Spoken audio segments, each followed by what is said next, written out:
আল্লাহ মেহেরবানি করে আল্লাহ আমরা যারা হাত তুলেছি আমরা আল্লাহ করে আল্লাহ ওনাকে আপনি হায়াত তৈবা নসিব করে দাও।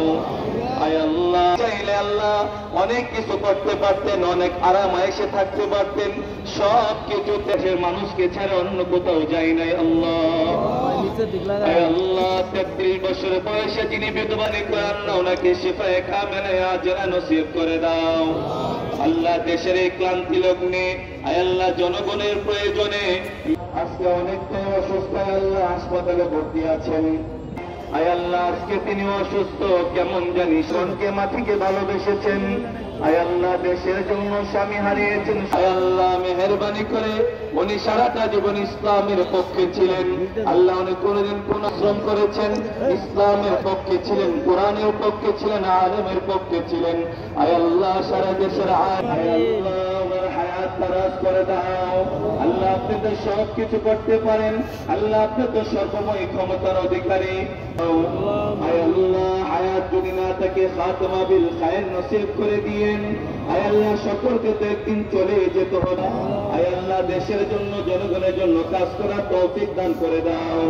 আল্লাহ গাজীপুরের মাটি ও মানুষের নেতা ছিলেন অধ্যাপক আব্দুল মান্নান সাহেব। আয় আল্লাহ ওনার সুযোগ্য সন্তান আল্লাহ এম মঞ্জুরুল রনি সাহেব আল্লাহ মনোনীত প্রার্থী মেহেরবানি করে আল্লাহ গাজীপুরবাসীর সমস্ত নেতৃবৃন্দ সহ এক নেক হয়ে কাজ করার তৌফিক দান করে দাও।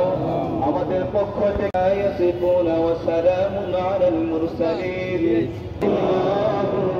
মুহাম্মাদুর রাসূল।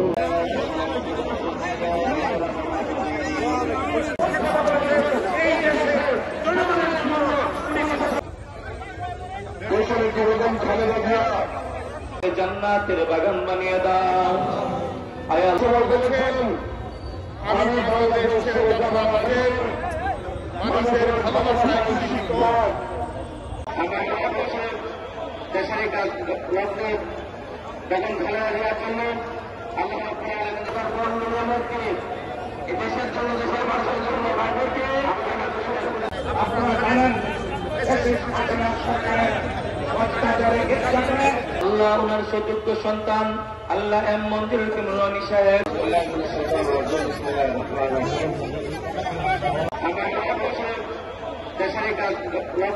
এই মহিয়সী নারী ওনার সারাটি জীবন উৎসর্গ করেছেন বাংলাদেশের মানুষের জন্য। আজকে তার জন্য সারা বাংলাদেশে এবং পৃথিবীব্যাপী দোয়া হচ্ছে ওনার সুস্থতা কামনায়। একইভাবে গাজীপুর মহানগর বিএনপির উদ্যোগে আমরা এই আয়োজনটি করেছি গণদোয়ার, যেখানে সকল দলমত নির্বিশেষে সকল মানুষকে নিয়ে আমরা আজকে দোয়ার আয়োজনটি করেছি। এবং আপনারা দেখতে পাচ্ছেন যে এখানে এই রাজবাড়ির ঐতিহাসিক মাঠ, এটি জনসমাবেশ মানুষে পরিপূর্ণ হয়ে গেছে।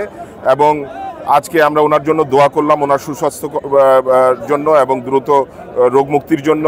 কি আশা করছেন?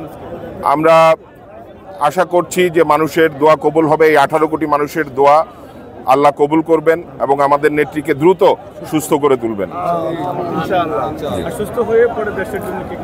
অবশ্যই গণতন্ত্রের জন্য আমরা গণতন্ত্র পুনরুদ্ধারের কাজ করছি। সেই লক্ষ্যে আমাদের নেত্রীর বেঁচে থাকা এটা অত্যন্ত প্রয়োজন এবং ওনার নেতৃত্ব অত্যন্ত প্রয়োজন বাংলাদেশের এই মুহূর্তে। এবং ওনার কিছু হয়ে গেলে গণতন্ত্র বাধাগ্রস্ত হবে।